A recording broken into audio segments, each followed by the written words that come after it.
મિત્રો, મારી ચેનલ જોનાર તમામ ભાઈઓ બહેનોને નમસ્કાર, વંદન. અને આજનો મારો વિડીયો ઘડપણની ઔષધિ 3. અત્યાર સુધીમાં 2 વિડીયો મૂકેલ છે. ઘડપણની ઔષધિ 1, 2 અને આ ત્રીજો વિડીયો. પહેલા વિડીયોમાં પહેલું પ્રાણાયામ મેં શીખવાડ્યું છે ભસ્ત્રિકા પ્રાણાયામ.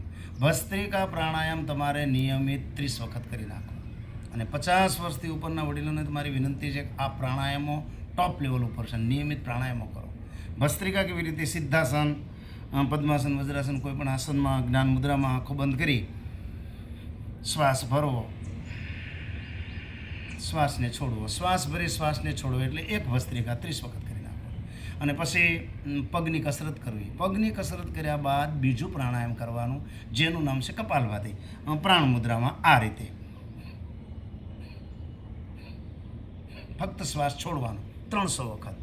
ભસ્ત્રિકા, કપાલભાતિ અને આ ત્રીજું પ્રાણાયામ છે જેનું નામ છે બાહ્ય પ્રાણાયામ. અને એકદમ સરળ પ્રાણાયામ છે, પણ એવું માનવામાં આવે છે કે યોગની શરૂઆત થઈ ત્યારે સૌથી પહેલાં આ પ્રાણાયામ કરાવવામાં આવતું હતું, બાહ્ય પ્રાણાયામ. એને બાહ્ય કુંભક પણ કહી શકાય. સિદ્ધાસનમાં બેઠો છું, જ્ઞાન મુદ્રામાં બેસી આ રીતે બેસો તો પણ ચાલે, બંને હાથ આ રીતે રાખો તો પણ ચાલે. બંને હાથને ઢીંચણ ઉપર ગોઠવી દો. અને કેવી રીતે બાહ્ય પ્રાણાયામ કરવાનું હું તમને શીખવાડું છું. 3 વખત નિયમિત કરી નાખવાનું. શ્વાસ ભરી છોડી પેટ અંદર ખેંચી ગરદન નીચી કરી રોકી રાખવાનું.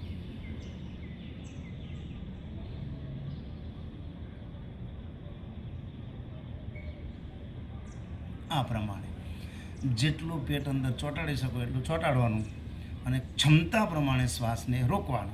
આવી રીતે 3 વખત બાહ્ય પ્રાણાયામ કરી નાખવાનું. 5 મિનિટ ભસ્ત્રિકા પ્રાણાયામ, 5 મિનિટ કપાલભાતિ. ભસ્ત્રિકા 30 વખત, 300 કપાલભાતિ. અને આ બાહ્ય પ્રાણાયામ 3 વખત નિયમિત અપનાવી લો. અને કદાચ કોઈની ઈચ્છા એવી હોય કે મારે આ એક જ પ્રાણાયામ કરવું છે, તો નિયમિત 11 વખત કરી નાખો. દરરોજ નરના કોઠે 11 વખત બાહ્ય પ્રાણાયામ કરવાથી ગેસની તકલીફ ક્યારેય નહીં થાય. પછી બીજું, પેટની મોટાભાગની તકલીફો મટી જશે, વજન ઉતરશે. ઘણા બધા આના લાભ છે. પેટના અવયવો માટે તો રામબાણ છે બાહ્ય પ્રાણાયામ.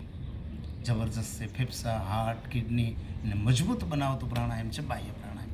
ફરીથી એકવાર શીખવાડી દઉં. બંને હાથ આ રીતે ઢીંચણ ઉપર રાખી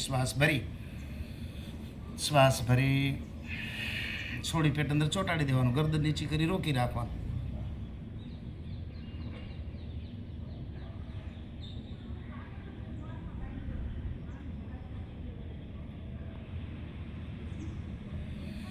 આ પ્રમાણે જેટલું રોકી શકાય એટલો રોકવાનો પ્રયત્ન કરવાનો.